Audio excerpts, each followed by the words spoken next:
नमस्कार, कंज्यूमर अड्डा में आपका स्वागत है। मैं हूं मनोज श्रीवास्तव। क्या देसी ऐप्स का जमाना आने वाला है? क्योंकि एक शुरुआत हो गई है। चीनी ऐप्स पर भारत का डिजिटल प्रहार हुआ है। TikTok, SHAREit, UC browser, Club Factory, BeautyPlus, CamScanner जैसे कुछ 59 यानी 59 ऐप्स भारत सरकार ने बैन कर दिए हैं। ये फैसला देश की संप्रभुता, सुरक्षा और यूजर की डाटा सिक्योरिटी को देखते हुए आईटी एक्ट के तहत लिया गया है। मगर टिकटॉक के भारत में 12 करोड़ एक्टिव यूजर हैं, यूसी ब्राउजर के 13 करोड़, क्लब फैक्ट्री के 10 करोड़ और कैम स्कैनर के 10 करोड़। जिन 59 ऐप्स को बैन किया गया है उनमें से 27 एंड्रॉयड के टॉप 1000 ऐप्स में शामिल हैं। तो चीनी, विदेशी और देसी की बहस के बीच सवाल उठता है कि 50 करोड़ से ज्यादा स्मार्टफोन यूजर्स वाले देश में ऐप्स का बाजार डिसरप्ट यानी उथल पुथल होने वाला है, और इसका चाहे जितना असर हो, यूजर के हिस्से क्या आएगा। कंज्यूमर अड्डा में आज हम इसी पर बात करेंगे। मेरे साथ जुड़ रहे हैं online business expert Saurabh Bhatnagar और माइंड आईटी सिस्टम्स के सीईओ शैलेंद्र गुप्ता। लेकिन पहले चलते हैं संवाददाता दीपाली नंदा और रोहन सिंह के पास, जो बता रहे हैं कि चीनी ऐप्स बंद होने के बाद क्या स्वदेशी और दूसरे विदेशी ऐप्स के ऑप्शन कंज्यूमर्स के पास हैं। पहले दीपाली, आप बताइए।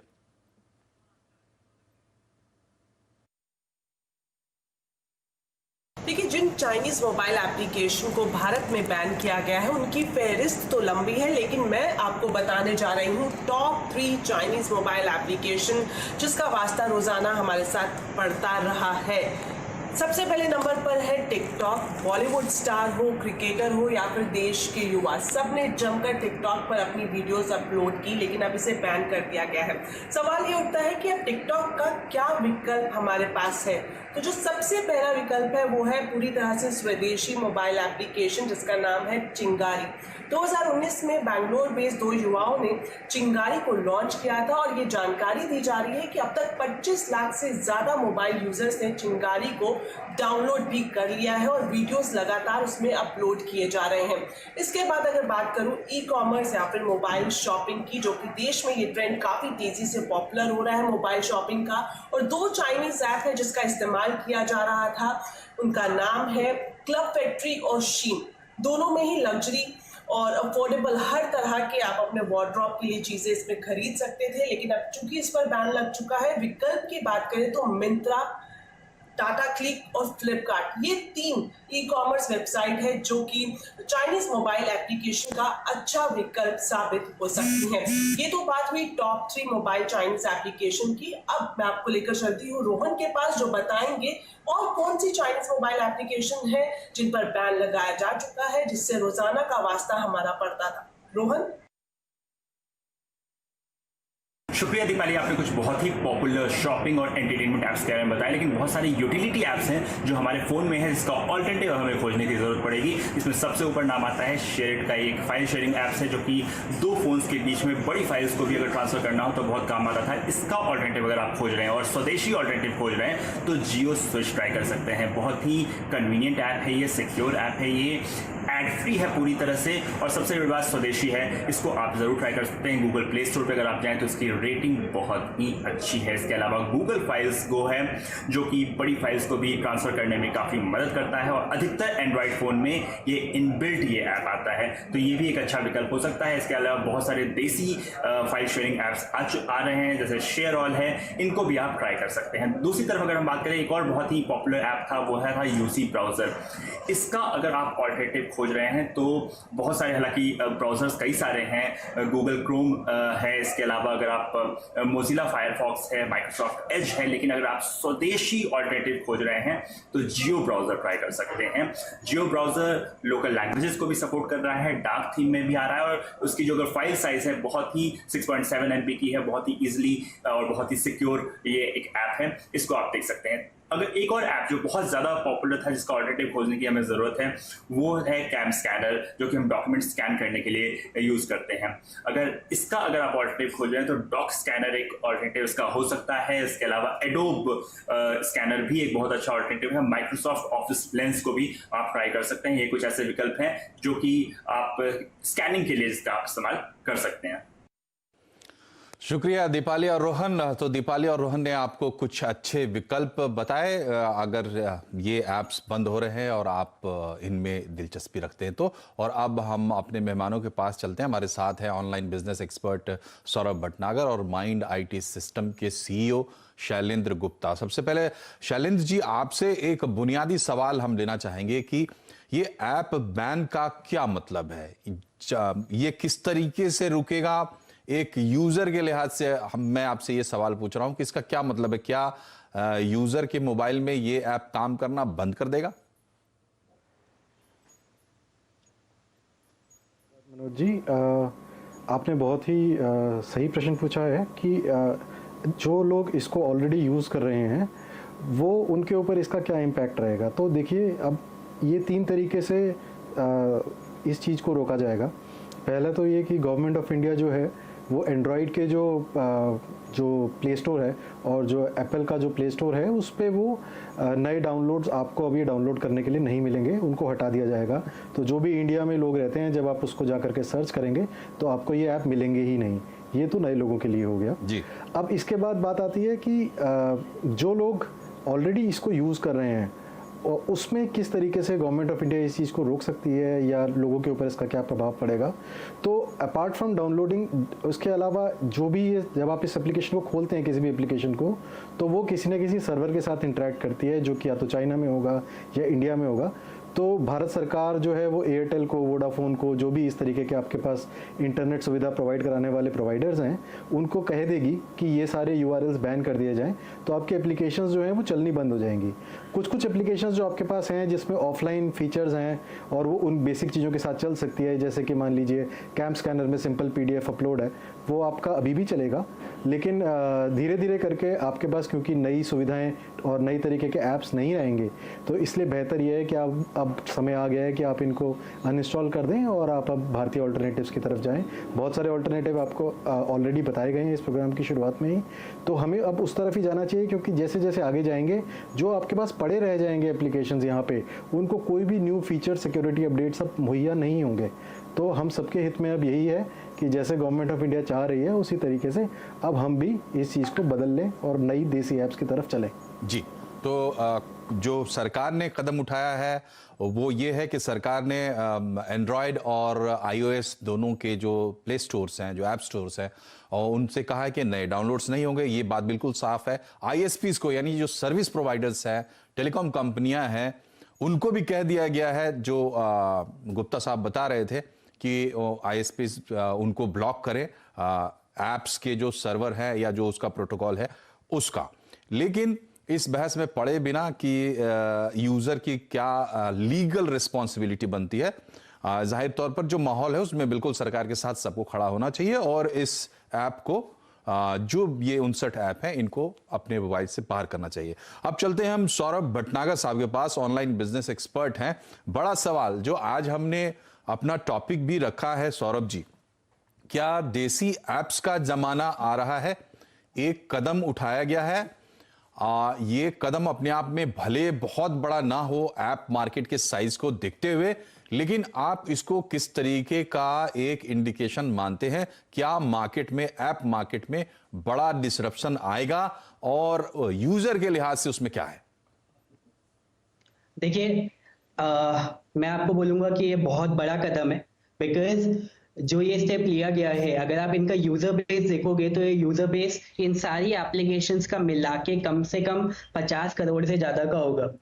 एंड अगर मैं आपको एक सिंपल सी चीज बताऊं, मतलब जिस तरीके का द वे आई थिंक, मेरे को तो ये चीज समझ में आती है, अगर कोई भी हैपनिंग होती है तो उसमें कहीं ना कहीं आपको अपॉर्चुनिटी देखनी चाहिए। और मेरे को ये दिख रहा है कि जो इंडिया के ऐप क्रिएटर्स हैं या फिर जो टेक्निकल एक्सपर्ट्स हैं या फिर जो IT एक्सपर्ट्स हैं, अभी उनको ये अपॉर्चुनिटी दिखनी चाहिए कि बॉस, ये सारी ऐप्स थी जो कि फंक्शन कर रही थी, इतनी ज्यादा फेमस थी और प्रॉफिटेबल थी, लेकिन अब कंज्यूमर्स इनका ऑल्टरनेटिव ढूंढने के लिए जाएंगे। तो now this is an opportunity for you to come up with better alternative, या फिर एक अच्छा ऑल्टरनेटिव आप साथ में लेके आइए। उससे आपको इमीडिएटली अपॉर्चुनिटी मिल जाती है मार्केट में जाने की, अपने आप को एस्टैब्लिश करने की, right. So this is a wonderful opportunity अपने देसी लोगों के लिए to grow their online business. Ji.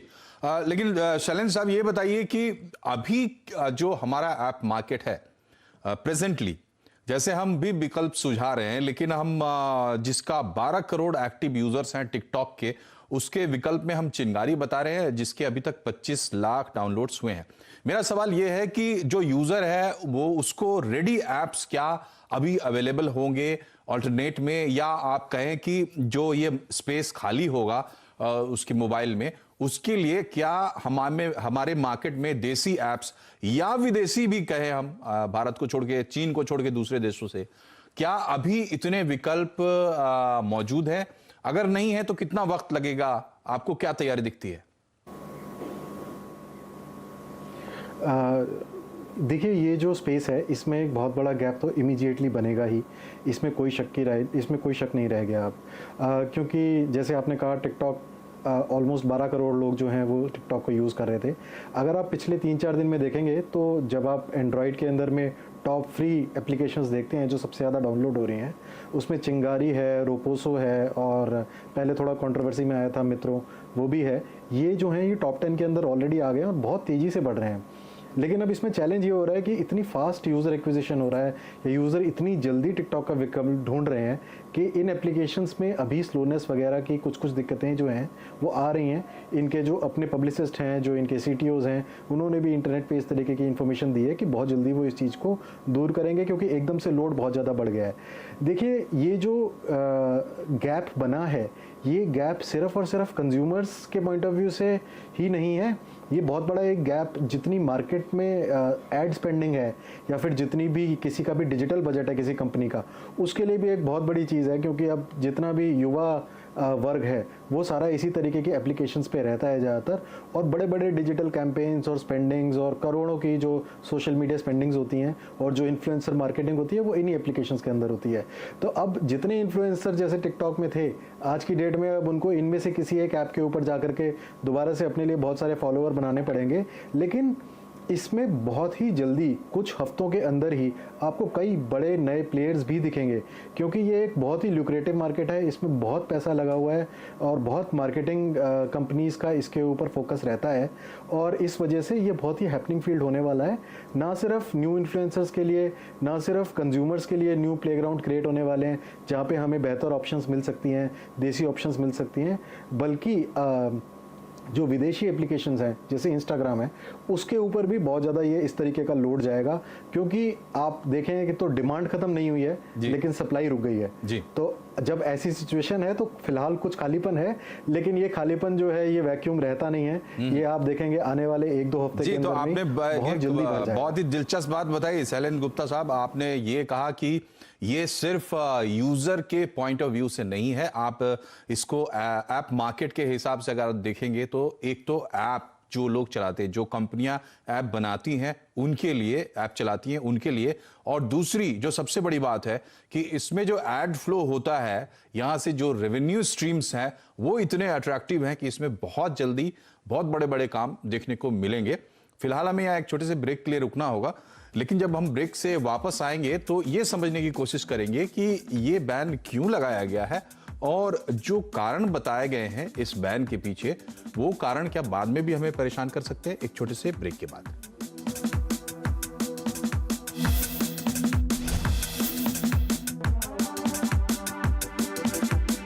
Ban लगा है जिनसे मार्केट में बड़ा परिवर्तन हो सकता है। हमारे साथ 2 मेहमान बने हुए हैं, online business expert Saurabh Bhatnagar और माई आईटी के CEO शैलेंद्र गुप्ता। सौरभ भटनागर साहब, आप तो इस मार्केट को वॉच कर रहे हैं तो तमाम बारीकियां आप लोग समझते होंगे।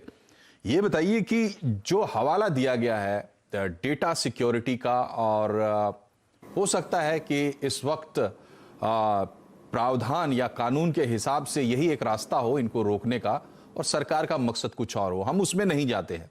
लेकिन डाटा सिक्योरिटी, प्राइवेसी की बात बार बार आती है, जो कि साफ है कि सिर्फ इन्हीं ऐप से कंसर्न नहीं है, बाकी तमाम ऐप से भी कंसर्न है। ये कितनी बड़ी चिंता की बात है कि यूजर के लिए ना सिर्फ ऐप उसके मोबाइल से गायब हो जाने के लिहाज से, बल्कि जो खतरा बताया जाता है उस खतरे के लिहाज से भी।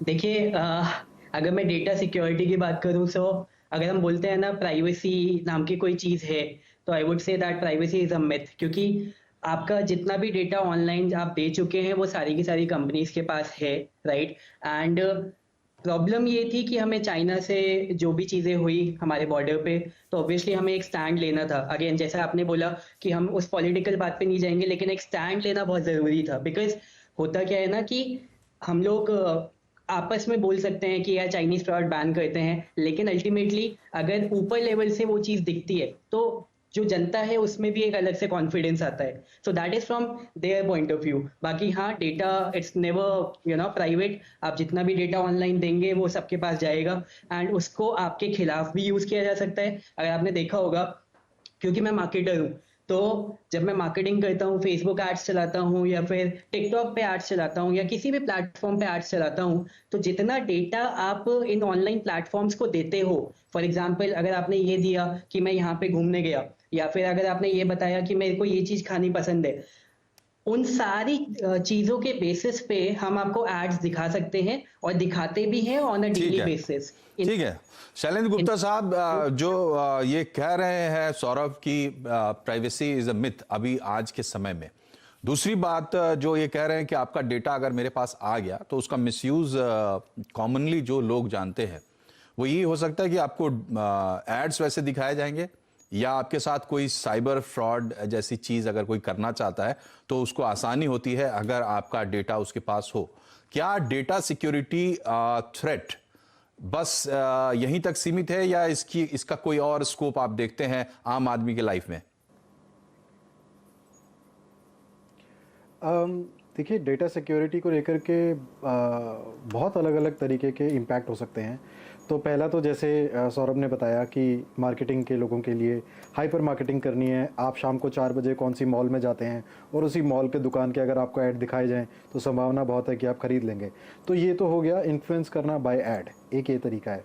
दूसरा तरीका ये है कि इनसाइट्स फिगर आउट करना बहुत हाई लेवल पे। आप ये देखते हैं कि आपके पास क्या डेमोग्राफिक्स हैं, किस तरीके के वर्ग किस तरीके की चीज़ों को ख़रीदना पसंद करते हैं और किस समय पे किस दिन में सबसे ज़्यादा इन चीज़ों की खरीद होती है। इस तरीके से इस डेटा को एनालाइज किया जा सकता है। लेकिन हाँ, कहीं ना कहीं आप देखेंगे तो एंड्रॉयड एप्लीकेशन स्टोर के अंदर में बीच में एक बहुत बड़ी सफाई करी थी एंड्रॉयड ने, गूगल ने, जिसमें उन्होंने बहुत सारे ऐसे रॉग ऐप हटाए थे जो कि आपके डेटा को स्पाई कर रहे थे और उसको मिस यूटिलाइज कर रहे थे। इन होता क्या है कि देखिए, जब आप एप्लीकेशन को डाउनलोड करते हैं तो एप्लीकेशन डाउनलोड करते हुए बहुत सारे परमिशन लिए जाते हैं आपसे। कुछ परमिशन वो हैं जो ज़रूरी हैं, कुछ परमिशन वो हैं जो ज़रूरी ही नहीं है, लेकिन फिर भी एप्लीकेशंस ले लेती हैं क्योंकि उसकी वजह से वो चाहे तो आपने जो आपकी कॉल रिकॉर्डिंग है वो क्या है उसको एनालाइज कर सकती हैं, आपने क्या एसएमएस भेजा वो उसको देख सकती हैं, आपकी रियल टाइम में लोकेशन क्या है, आप कहाँ जा रहे हैं, आपका माइक में क्या आवाज़ आ रही है, इन सारी चीज़ों के ऊपर वो एक एनालिसिस कर सकती हैं और ये डेटा भेज सकती हैं। ये सारा का सारा डेटा एज इट इज़ नहीं भेजा जाता हर जगह, लेकिन कोई भी रोग ऐप जो है वो इस तरीके से सारा डेटा को भेज भी सकती है आइडेंटिफिकेशन के साथ भी।